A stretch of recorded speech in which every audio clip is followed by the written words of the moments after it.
Hey, Barry, Yeah? are you American? No, I'm from California. What's going on, guys? My name is Barry.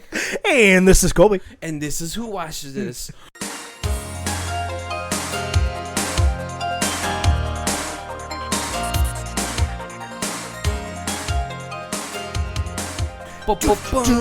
Music. What's going on, guys? We are on the second week of our flop movie month. Right. Great movies that did poorly. Right. Whether it's like marketing or just not enough I guess that's marketing. Not enough exposure. Or just poor timing. Yeah. You know, just like last week's it came out way too close to Sixth Sense, and of course that swept the entire world. Right. Yep. With one of the most quoted and things ever. After watching this, I had to look and see what it was up against and what the problem was, because finishing this movie, I was like, how was this not the biggest grossing movie of the year? This movie is rock solid. Yeah, and I also didn't remember how long ago this movie was. It was 2014?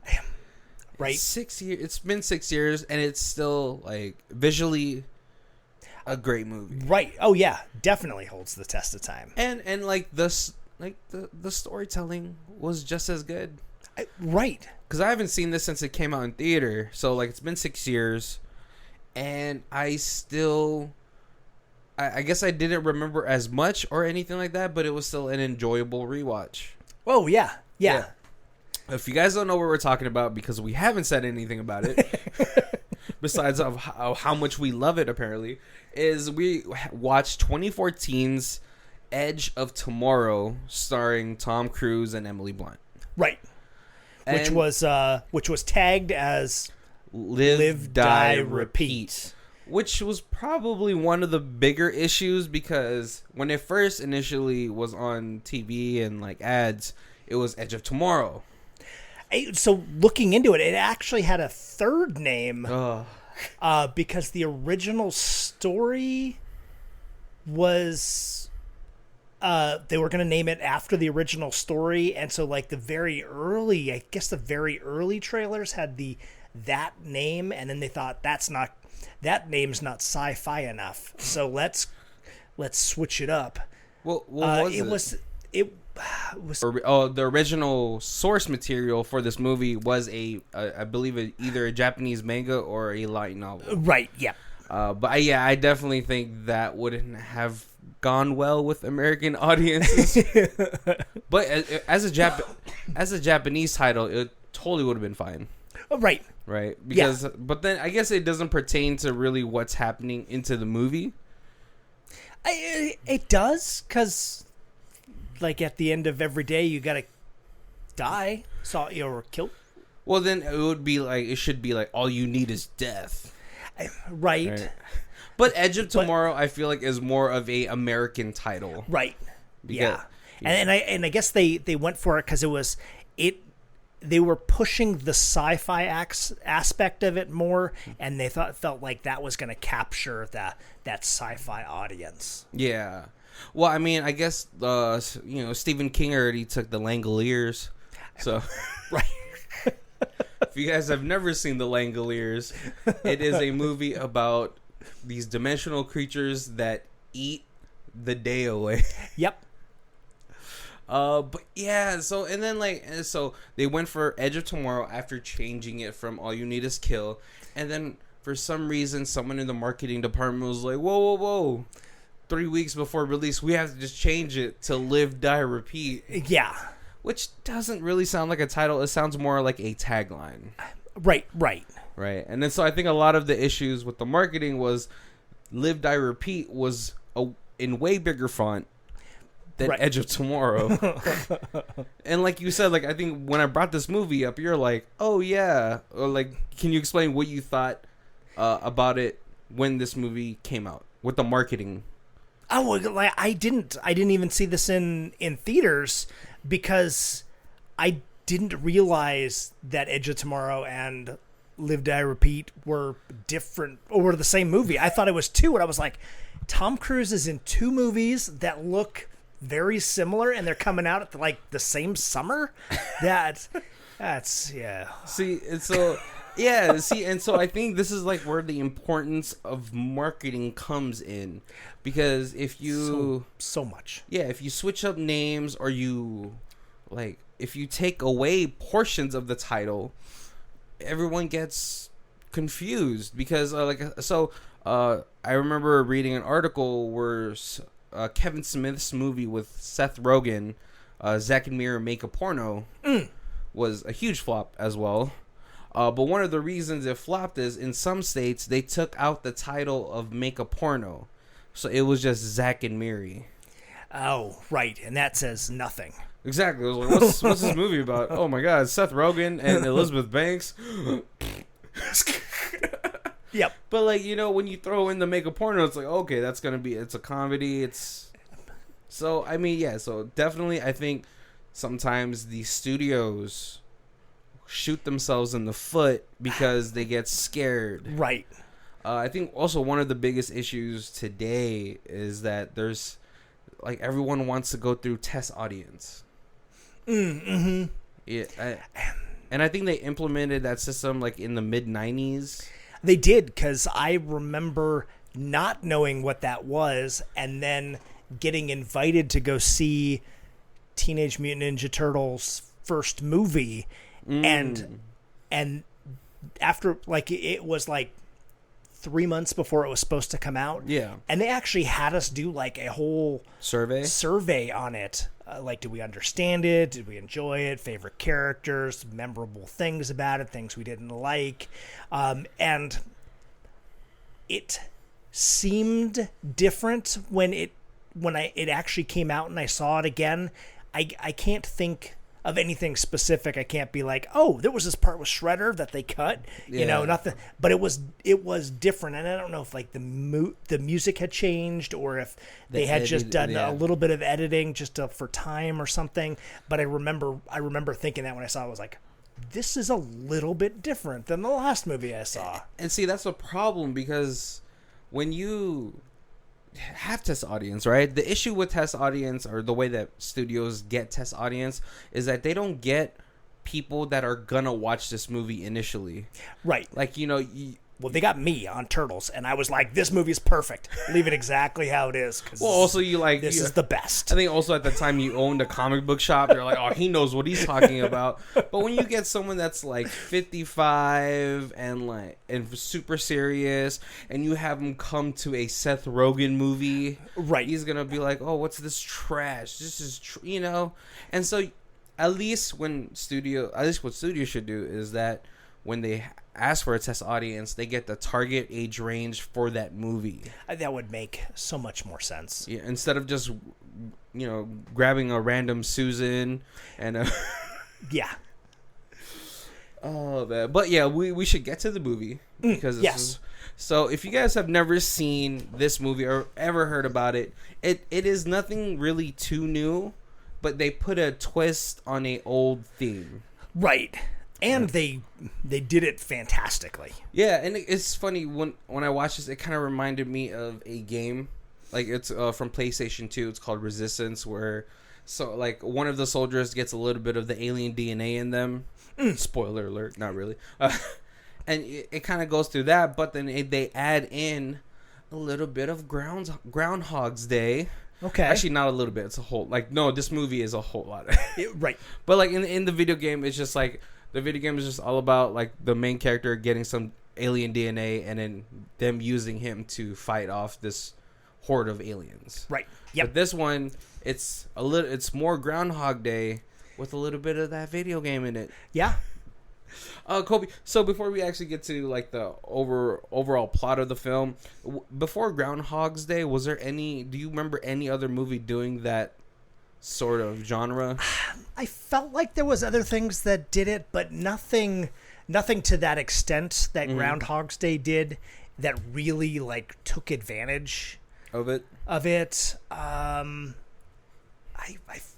feel like there was other things. Yeah. But it's almost like it's like long enough ago that I don't I don't know if it was before or after. Right? I mean, like, Groundhog's Day and Bill Murray, it's pretty much the standard for this type of film now. Yeah.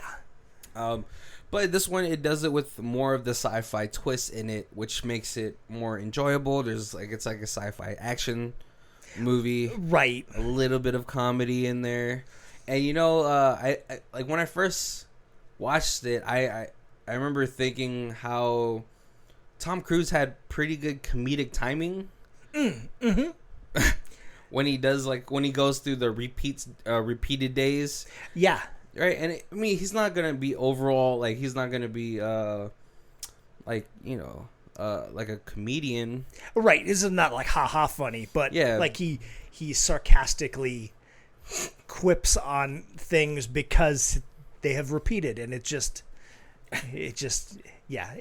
like a dark humor, it's dark. So I guess we'll get into the start or the plot of the film. We start with a whole bunch of news feeds, some news footage of the war that's going on. At first, it starts off as a comet that crashes onto Earth, and then aliens pop out of it. Yep. It's like that egg salad in the gas station.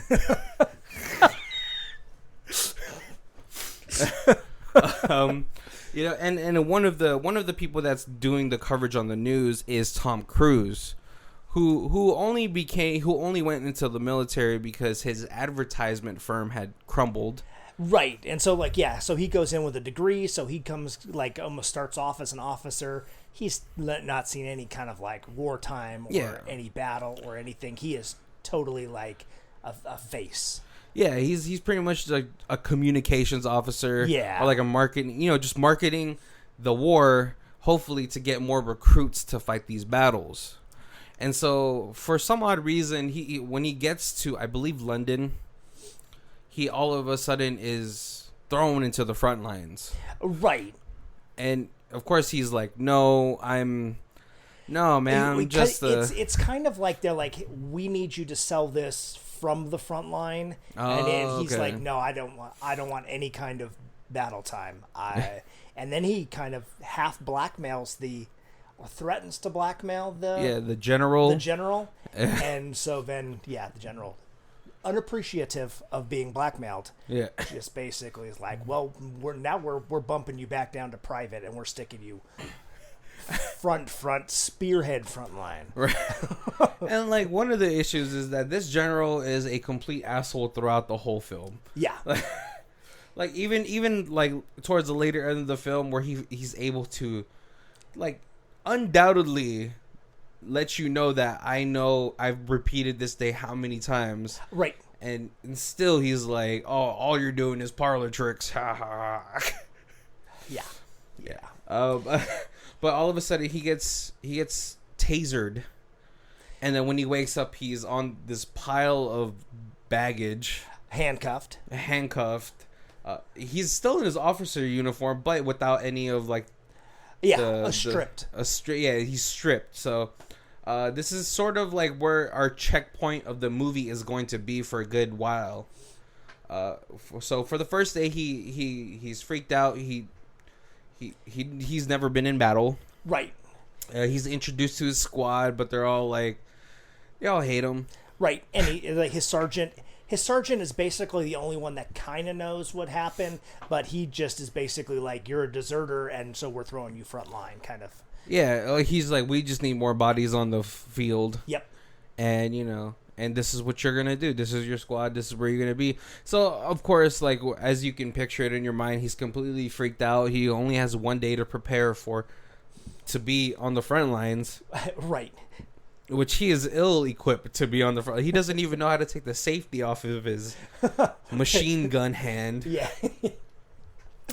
Forgot to explain that all of the soldiers here are now, they all have exoskeleton suits that help them move faster. Pretty much carry the weapons. It's a little bit like a light version of the Matrix mech suits. Yeah. So they're in the plane. And they're all getting ready to drop. Yeah. It's basically ripcord out, but it's yeah. Well, I guess the exoskeleton suit is supposed to help you like land. Right, without Still dying. terrifying. Oh, yeah. Especially if you never did it before. But we get a really cool sequence of, like, before the plane explodes, it gets hit by a blast. Yeah. And then everyone ripcords out, and then we get this really cool shot from, like, the air, and they're all twirling, and I'm like, oh, man, what if they all get tangled up and then just die? They don't. And this is Tom Cruise's first run at this battle. Right. Which I think he does okay, but he does end up dying. Right, and he, yeah, like it takes him watching a few people die before he even figures out how to get the safety off of his gun. He accidentally hits it into like a foreign language, so then like when his little suit's talking to him, he doesn't even know what it's saying. Yeah. As he's going through the battlefield, he runs into Emily Blunt, who is the Angel of Versailles. Yeah. Something like that. I keep thinking about Versailles, but I keep thinking about Crazy Rich Asian Lady. She's like but I thought that's what it was. Maybe it could be something, but it's like but she is like the angel of a European city in which she had won the battle. Yeah, and it was like the first big win we ever had against the aliens. Right, against the mimics. The mimics, yeah. But as she's standing over on top of them, she gets hit by like a cannonball. Or something, or like a plasma ball cannon. Yeah. and then she dies, which is kind of like, you know, if like she had been touted as this battle angel. Right. For me, I would have been like, oh, well, she just died. That's a bad omen.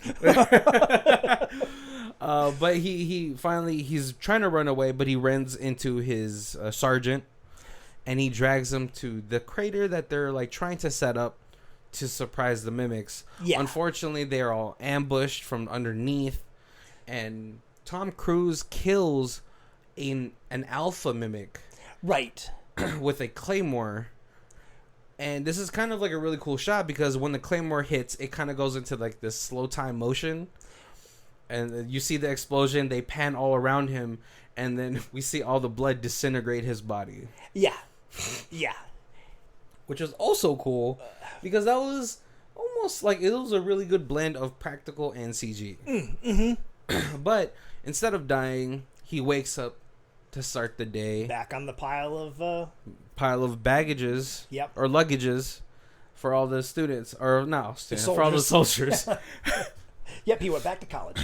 Right, and so he ends up going through the day, like this one day multiple times until he's finally able to get to Emily Blunt. Right, yeah, and it takes him a couple times, and it's interesting because it takes him a couple times to grasp that this day is repeating. Yeah, that he's repeating, that this day will start over whenever he would die.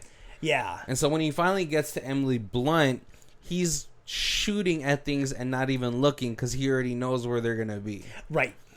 And Emily Blunt knows, she has this look of amazement that's in her face, and if this is your first time watching it, you feel like she's like, oh man, this guy is just a hardened veteran. Right.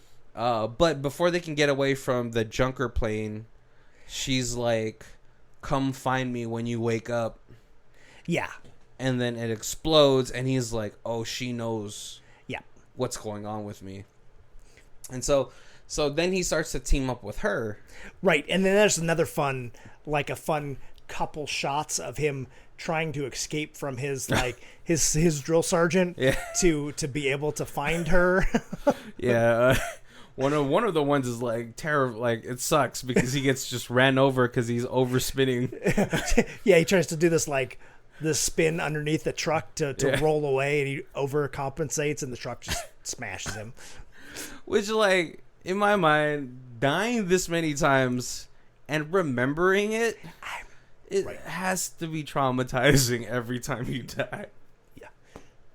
Yeah. But when he finally gets to her, he tells her his situation, and then we find out that Emily Blunt actually used to have the same power. And that's how she won the battle. Right. But then she does explain that the hive mind, or whatever it's called, let her win. Right. Because at first she asked, have you started having visions? And he's like, nah. But like Emily Blunt has a partner who used to be a physicist, but now he's just a like a mechanic. Right. He got busted down because he had these grandiose ideas of the aliens, and everybody thought he was crazy, and then it turns out that they were correct, but no one, he can never prove it in one day, and that's how long he has. Yeah. That this person is repeating. And so, in my mind, though, it's like, how far-fetched is it? There's already aliens on the fucking Earth. Right? And so they start to form this escape plan of trying to find this Hive Lord, because Tom Cruise, at some point, after all the training that he's been doing with Emily Blunt and all that stuff, he starts to have visions. Yep. And well, funny thing about this though is like during training, he's like, "Is there any way I could just like transfer it to you?" And Emily Blunt's like, "We've already tried having sex." And then Tom Cruise is like, "What? Did we try enough times?" Yeah, and it turns out that she got injured and then had like a blood transfusion because she didn't die, so it ended up not repeating. Yeah, and then the blood transfusion removed enough of the alien blood, the alien nanobites or whatever from her that she was no longer able to repeat the day. And so, like the physicist does explain that that because this happened, the alpha. So the whole system is like the alphas are the nervous system of this Hive Lord or something like that. Yeah. So like the Omega is like the there you go. Omega is the like the brain and the nerve center, and it's almost like each one of the mimics is like a cell or an appendage. Yeah. So if they destroy the Omega, then that will knock everything out. Yeah. That the alphas, they have this built-in kind of ability to time travel if they die, and if they get killed, it repeats. But then the Omega remembers what happened that previous 24 hours and can learn from it. And if you see the future, exactly what they're doing. If you see the future enough times, you can avoid the problems in it. Yeah. And so I guess the alpha that Tom Cruise has killed was the one that like sets back the time. Yeah. Or something like that. And and so they finally do. They start to get out of the battle. You know, like they've died. Emily Blunt has died so many times, and at this point, it starts to wear on Tom Cruise. Right. Because I think for him, he doesn't mind dying, but it's watching someone that you start to gradually know over time. Right, and it's everybody. It's even like his drill sergeant who's a douchebag. Yeah. And like the J crew. The J Squad. Oh, J Squad. Like you see them for enough days in a row, you become fond or you become attached to them, and then watching them just continuously die has got to take a huge toll on you mentally. Exactly. And for someone who, and especially for Emily Blunt, who's at this point he's spent maybe a year with. Right. I don't know how many times they've died. I wish there was like a little counter. Right. You know, he's exhausted. You know, and then so we get to a point where they do finally escape the beach battle, and they try to get to this point where they can get to the dam where the Omega is hidden. Right. And they take a break in this farmhouse where they find a helicopter. And so Emily Blunt is like, let's take the helicopter. It'll be the fastest way out there. Tom Cruise is like, no, it's going to be more dangerous. I don't know how to fly this thing. Emily is like, well, you're going to learn. And so they do take a break because Emily's been injured. Yeah. And he's made coffee. And she's like, where did you find coffee here? But he's making it. And he's like, oh, you want sugar? Oh, I'm sorry, you want 3. And so Emily Blunt becomes suspicious. And that's when she realizes that they had been there before, where Tom Cruise had been playing, that this was the farthest they've ever gotten. Yeah. And Emily Blunt's like, no, we have to finish this. This is, you know... And then, of course, she ends up dying again. Right. And at this point, she's like, she tells him her real middle name, which was Rose and not Heather, or something like that. Yeah. But so when the day repeats again, he opts not to confront Emily Blunt. Yes. And then he does end up getting to the dam where the Omega had visions of where the Omega was going to be. Right. But when he gets there, he runs into an Alpha. Yep, and it's a setup trap that so the Alpha can capture him and not let him die. Yeah. So that way the day doesn't repeat and they won't lose that battle. Yeah. I forgot how did he kill himself in that. I think he ends up drowning because he hides underneath, and then the Omega or the Alpha smashes down the entrance for him to get out, and he blows the water pipe and it fills up with water and he drowns. Oh, okay. See, that's how you kill Wolverine, people. But yeah, so the day ends up resetting again. He goes to Emily Blunt, tells him that the whole thing is a trap. Right. Just like in Versailles, that was also a trap. This was a trap for me to not have me die for the whole day. Yeah. Or something like that. And so there's this device that the physicist had made, but he doesn't have enough power to do it. And they also need a live alpha to make it work. Yeah. And so they end up going all the way back to London to see the general. And Tom Cruise has gone through probably this day for a whole month because he knows the sequence of how everyone is moving. Right as he's walking through, he's like, "Okay, we gotta go duck into this corridor, avoid the guy with the orange armband because he recognizes you." Yeah. And so, and even when he gets into the general's office, he's like, "Oh, your name is Iris. Your birthday is this. You're from here. Your brother's all the way in Australia," which is a bitch move. Right. Yep. And so the general ends up giving him the power device to power the device that the physicist had made. But then he calls the French or the British police or whatever. Right. Which, I mean, it just... They had berets, so I'm just assuming French. Maybe they're green berets. I don't know. Could be, with red berets. But, so, as they're trying to make their escape, Tom Cruise hooks onto the device. Yep. And it's kind of freaky because you see his eyes go all black.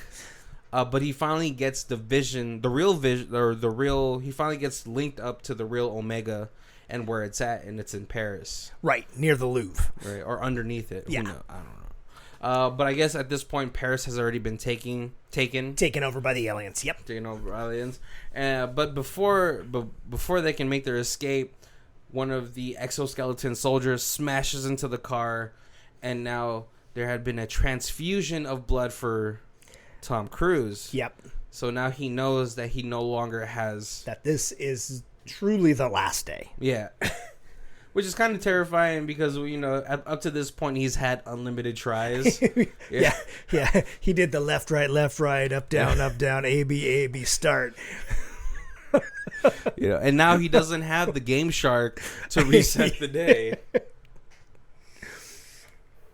But him and Emily Blunt end up going back to the base, and he is able to convince his squad that I had this power. Right, because now he knows them all so well, and it's him showing up for the very first time to see them and being able to tell them all these intimate details of their life. Yeah. And they're like, well, I don't want to follow you into battle. I don't know who you are. And then this is where Emily Blunt comes in because she has already established her battle prowess. Yeah, and everybody wants to follow her into battle. Yeah, the full metal bitch. That's also as far as you get, because if you say it in front of her, she kicks you in the balls or something. I don't know. But so they all get convinced. At this point, they're convinced this is the way, the only way that we're gonna stop this war. Yeah. Because if we're just going into a trap, it's gonna be a slaughter, and we have no chance. But if we all go here, a good chunk of us might not make it, but we'll be able to stop millions of people from dying. Right. Yeah, and you can see that the way that Tom Cruise, the number of times they repeated the early battles that Tom can't save Emily Blunt and the J Squad. It's one or the other. It's either everybody from the J Squad dies and he saves Emily Blunt, or he saves them and can't save Emily. Yeah, and at this point, I feel like he's already grown attached to just everyone that's been around him. Right. You know, because if you spend more than a year with somebody, right. Yeah, and you have to assume that it's like that, because like she says that she had it for 360 days or something like that. That's how many times she had repeated that day. Yeah, which I also would think would drive me mad. Like, but so they end up gearing up, getting to the Louvre. I think 2 of the people die from the plane because they get shot down. Right, and I think because you're going, even though it's enemy controlled territory, and there's not really an easy way for the Americans or the humans to get in there.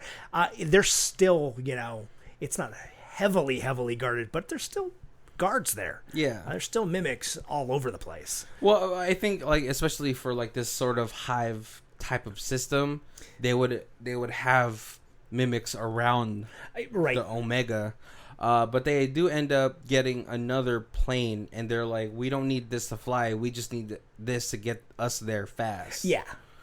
And so before they take off, the only people that are left are Tom Cruise, Emily Blunt, and Ford, who is manning the machine gun. Yep. 2 of the other J Squad members decide to stay behind and buy them time next to this huge gas tank. Yeah, yeah. Yeah, so they're like, if we can draw them over to the gas tank and then blow the gas tank, at least we're taking out the front line. Yeah, and there's always, it's a war movie, so there's always going to be sacrifices. It's unfortunate that we didn't get more time with the J Crew or the J Squad. Yeah. To care more for this death. But as they're flying through, Ford, who's manning the machine gun, gets ripped out, and Tom Cruise is just like murking all of these mimics all around them until they crash into the Louvre. Tom Cruise tells Emily Blunt, I'm going to go distract them and you blow up the Omega. Right. But at this point, Tom Cruise is way more injured than Emily Blunt because she got to seatbelt up.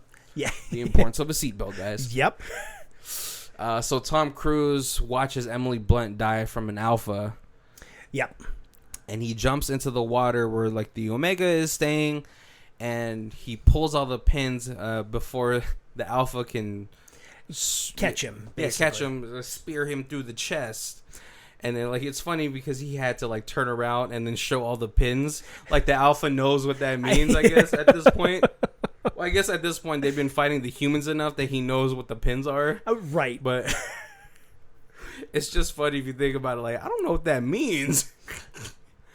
And he ends up blowing the hive mind. The bombs go into the brain of the hive or the Omega, and then it blows up. And then this weird liquid starts to engulf Tom Cruise. Yep. And I don't know. I don't think they ever explain what it is. They don't. But it is one of the Alphas, and that's how he originally got. Well, no, I don't think it's from the Alpha. I think it's from the Omega brain. Oh, or maybe yeah. Yeah. I don't know. Either way, but before it could fully engulf him, he wakes up at the start of the film, right, with the news feed saying, "We don't know what's going on, but all the mimics are starting to die." There was a massive power surge in Paris. In Paris, and now all the mimics are just dying off. And then so he goes back. He goes to the base that he was at. He sees the J Squad doing their running where he was supposed to tell the Sarge to grab this. Yep. He's in his officer uniform, still all decked out. Yeah. And then he goes to find Emily Blunt, who is at the training center where she's past the line where you're supposed to be, but she's doing upward dog yoga position. A position you see her do often, because every time it's very nice. He goes in there, she's... John Krasinski is a very lucky man. And then the moment Tom Cruise walks up to her in his like officer uniform where he's a major. She still greets him like, "What are you looking at? What, do I got something on my face?" And then the movie just ends right there. Yeah, which is like a very fun sort of, just a fun way for them to end it, because, and it's also unfair if you think about it, because I know at this point Tom Cruise has romantic feelings for Emily Blunt. Oh, so much. But now he also has all this like knowledge, like stalker knowledge. But the movie ends right there. Credits roll. Kobe, what are some notable parts or your favorite parts of this movie? This movie was so good. I like, this is gonna sound so dumb, but like, I always want to not like Tom Cruise. I always think I'm not gonna see this movie because Tom Cruise, no, I don't like him. And then every Tom Cruise movie I see, I'm like, he is so good. He was like the perfect person for this. How do I not like him? And then the next movie comes out and I'm like, oh, I'm not seeing that. Tom Cruise is in it. I don't know what it is, but like there was weirdly such good chemistry between him and Emily Blunt. Mm-hmm. Like they just worked so well together. That was, just watching them start off like not trusting each other and then like developing this relationship where is certainly, like you said, much more intimate for him, where she is like meeting him for the first time every single day. It's a very Drew Barrymore 50%. Totally. But yeah, I'm like, so you really feel for Tom for like that. Yeah. That like, because there's so many times where you're like, oh, here comes the kiss moment, and then it's like, oh wait, but she really just met him. Yeah. So nope, it's not gonna happen. I know, even like the moments where she's dying and she knows the situation, so she must know like they've spent so much time together. Right. He doesn't cross that line, because for her, even though he knows, it's like their first time meeting. Yeah. Right. Yeah. Why? So wait, why do you not like Tom Cruise? I don't know why, and I've always not liked him ever. Like, I was like the only kid in my high school who didn't go see Top Gun. Like, and every Tom Cruise movie I see at the end, I'm like, this was great. And he was fantastic.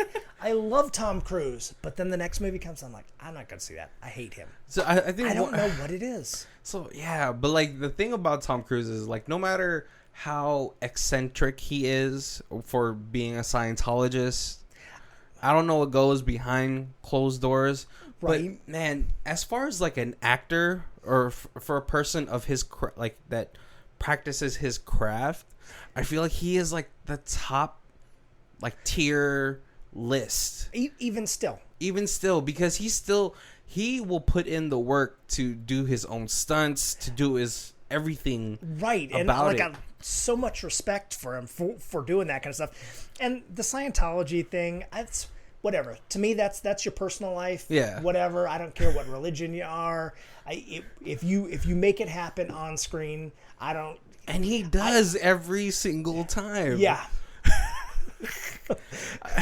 I like, as far as I can remember, besides like even like when he was on The Outsiders and Risky Business and Top Gun, I didn't want to watch Top Gun because I knew it was going to be a sausage fest.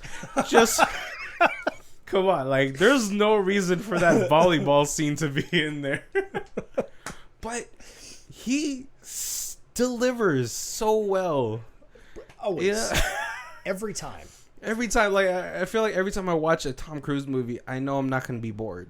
Right. You know, even with the plot of Mission Impossible being super hard to follow at 12, it was like that drop down scene with the lasers is still like one of the most iconic Tom Cruise moments I can remember. Yeah, and like you said, like his chemistry with Emily Blunt, superb. It was like way fun. Just because of the relationship that they would have going into the day, and then even like or when they first meet. Yeah, it's comedic, every time. Like at first you think, oh, it's gonna get boring. It's the same thing, but it's funny, especially the times where like where Emily Blunt has to kill him each time because he's like he has a broken leg or a dislocated shoulder. Like, we got to restart. Injured, we're just resetting.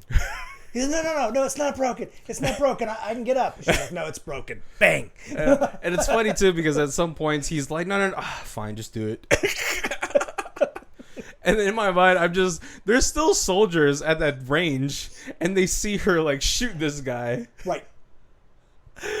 Yeah. So that's like where the dark comedy portion of it comes in.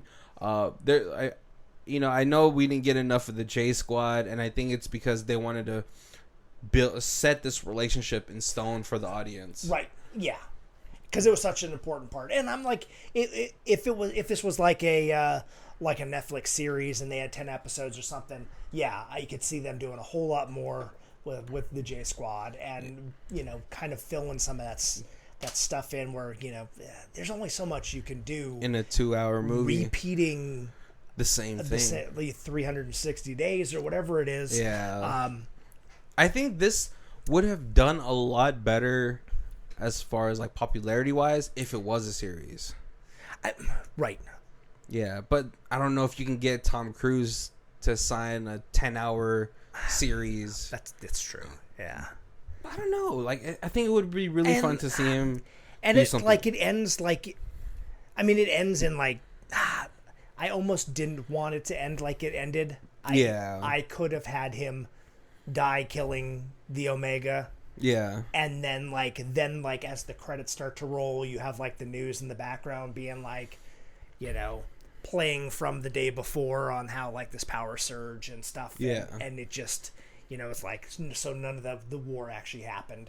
Oh. Or like that last day. Yeah. And like play it that way, and then you could have her survive because she didn't go to battle. Mm-hmm. And then not have Tom and not have that weird what's gonna happen little relationship thing at the end. Well, I feel but I don't mind. Like it worked.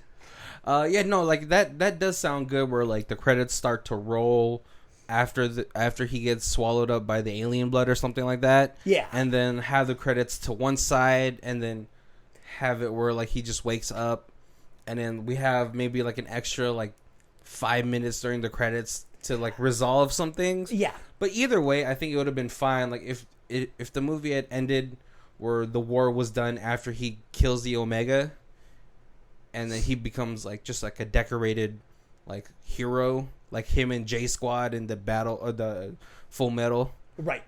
That would have been fine too. I think there's like a couple ways where they could have ended this, and I think the only reason they didn't go for more of a sort of gloomy where like Tom Cruise does die, Emily Blunt does die, it's because it's America. That's true.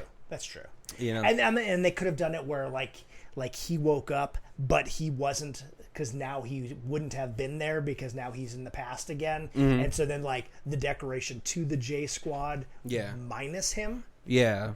Because they all were dead, so they wouldn't have been able to tell the story, but they would have found their bodies as these weird rogue defectors who flew to Paris and killed the Omega. Yeah. Because at that point, the government totally had no idea that the Omega had set up its base there. Right, because the one person who tried to inform them, they were just like, nope, you're crazy. Oh, yeah. There's also, like, the fight sequences in this film, I think, are amazing. Especially the better that Tom Cruise had gotten. Yeah. Like, when he went to go save the J Squad, he was running around that trench. It's almost like a video game, like. Right. And that was super impressive progression. I don't know who if you get, like, the director or if you get the, the stunt coordinator or who, but that's progression from Tom Cruise being this I have never been to battle to by the end of the movie he is like ace pilot, he's Maverick. He is Maverick. Exactly. Yeah. And I it's always nice to see Tom Cruise when he's not being a badass. Like, you know, because there's so many films where he's like super badass, like Jack Reacher, Mission Impossible. Right.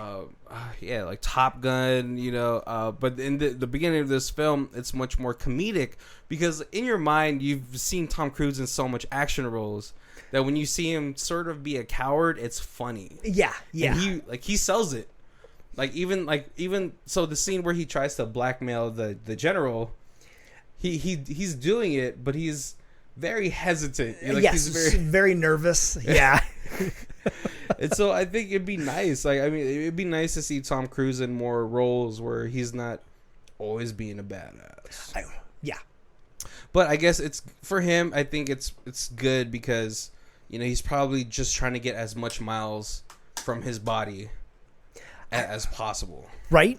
Right. Because I can't keep doing all those stunts forever. Yeah. Well, this was six years ago. Yeah, 6 years ago. And Tom Cruise is like he's like in his 50s. He's older than me, so that's old. I couldn't do these things. Well, I mean, you could, but I'd probably be hurt, and then we had to stop the movie for a year. We're gonna have to CG a lot of this. Yeah. So another question, like before we get to like our review for the film, after Tom Cruise is done doing action films, what kind of films could you see him doing after? I don't know. I've seen him do stuff that wasn't action, like when he was born on the 4th of July, and that was the movie about the veterans, and he was in the movie that he met Nicole Kidman in. Oh, Eyes Wide Shut. Oh no, that's they were already married. The Irish one was about like the Irish immigrants. Oh yeah, I don't know. But yeah, like I've seen him do stuff. He's got a sense of humor because he's in the one with Robert Downey. Tropic Thunder. Yep. And like I didn't even realize that was who he was. He's the bald fat like producer or what's called head of the company. Yeah, so I think it'd be good. Like he's still so talented that he can go in any other direction, and I would watch that film. Right. Yeah. It could be like a psychological thriller. I think that's like the next one. I think down from full action movies. Yep, I could totally see him. You know, he could be like in family comedies, which I don't know. For some people, they like see like family comedies as like, oh, he's towards the end.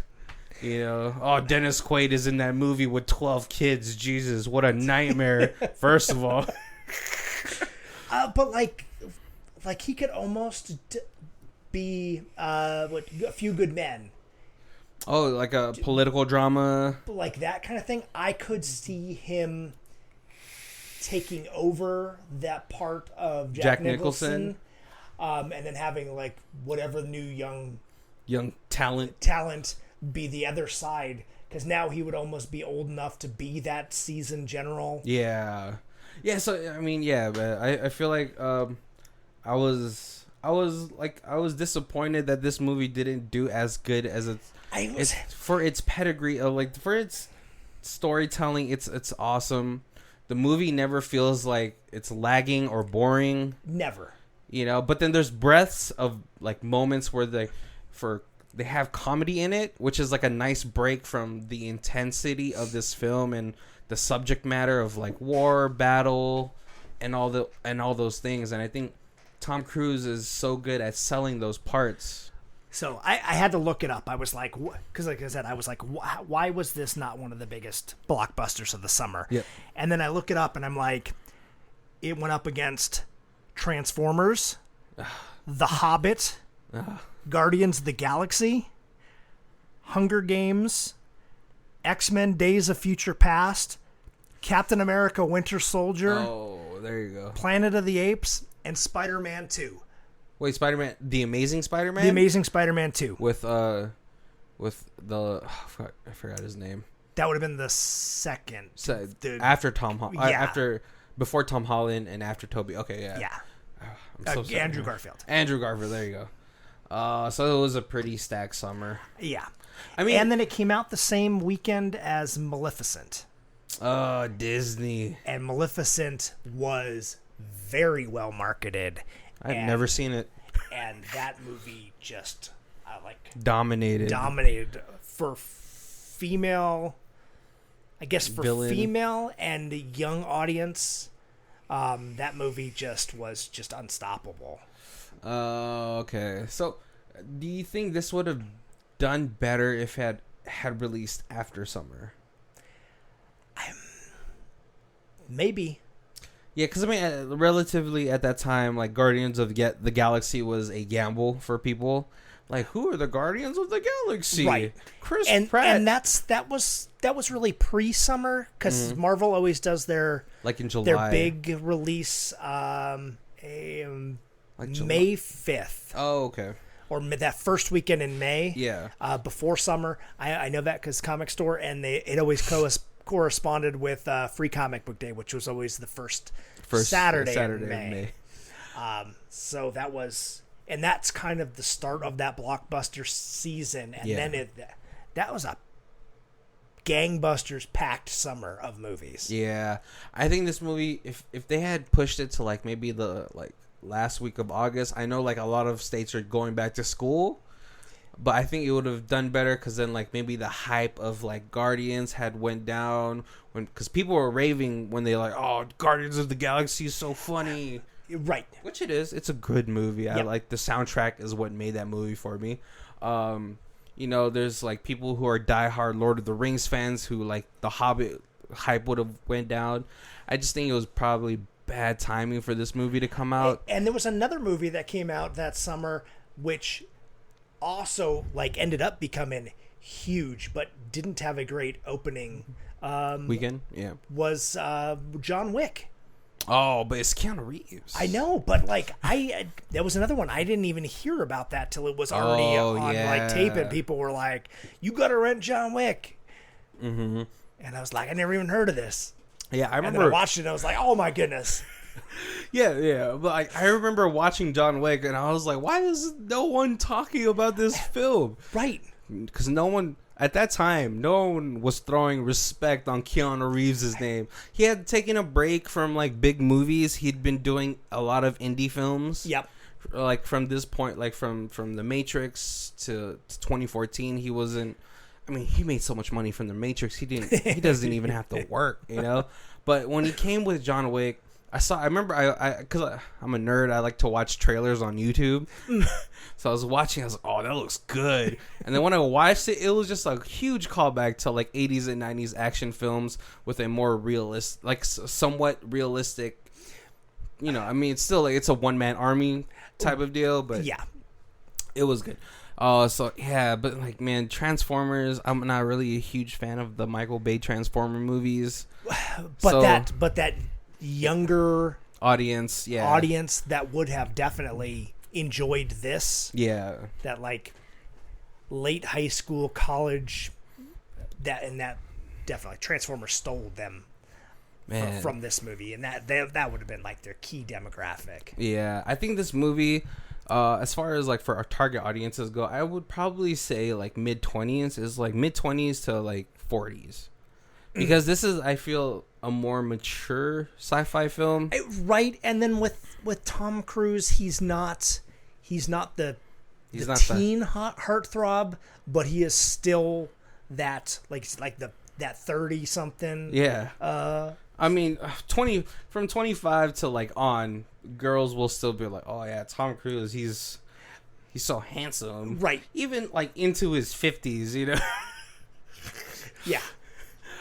Oh man, but yeah, I definitely think it was just probably a bad time, bad marketing that had happened to this film, and I feel like this film deserves a lot more recognition. Oh, totally. For I mean, even though it's coming from a manga, it's not like a rehash of, it's not a reboot of anything major. This is pretty much, if we didn't have the internet and all that stuff, we would have, like, no one would ever have known about the manga, and this would have been like a nice callback, just to like original-ish type of movies. Yeah. Because nowadays everything's a reboot. a rehash. Yeah. And this one, I mean, like, I remember a couple years ago, they tried to take another shot in the dark with Valerian. Oh, right. Which that in itself is ambitious if you've ever seen the manga. To do it on film. I really wanted to like that movie, and it was poor casting. I think that's what it was. I agree. And the dialogue. But for this film, I think it wasn't too ambitious to do like in 2 hours. Right. Because the premise is pretty simple with sci-fi twists. You have aliens in it, and it was good. It was just really good. I think people should give it a chance.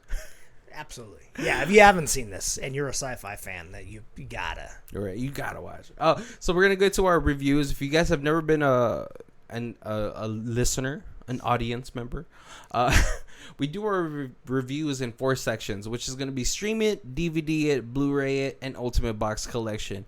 Now we hardly do Ultimate Box Collection because. We really don't do trilogies or anything like this, but we want to set up a scenario for what an Ultimate Box Collection can be. Exactly. So, in the Ultimate Box Collection of this film, it'll be a Groundhog's Day themed with Groundhog's Day, Edge of Tomorrow, and Happy Death Day. And the box is going to be a cylinder, and on top it's going to be a little bit of grass, and then a gopher or groundhog hole. And when you press the button, a groundhog pops up, and in its belly is the DVDs. But realistically, we're probably gonna do Blu-ray, DVD, or stream it. So Colby, where are you at? I am definitely Blu-ray on this. I now it's been a while since I've seen it, and like watching it, this is just such a good movie. Of course, I just watched it, so I love Tom Cruise right now. 3 weeks from now, when I'm like, should I buy this? I'll be like, DVD because I hate Tom Cruise.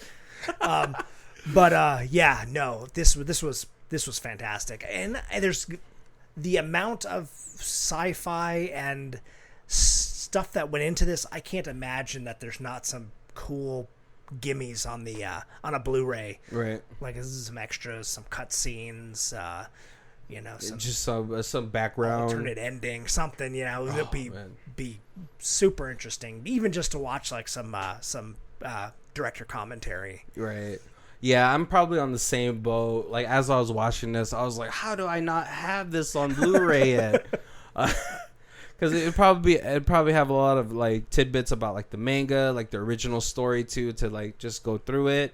How they changed it and all that stuff. Yeah, that would be super interesting to see. Yeah, and I watched what kind of changes there were.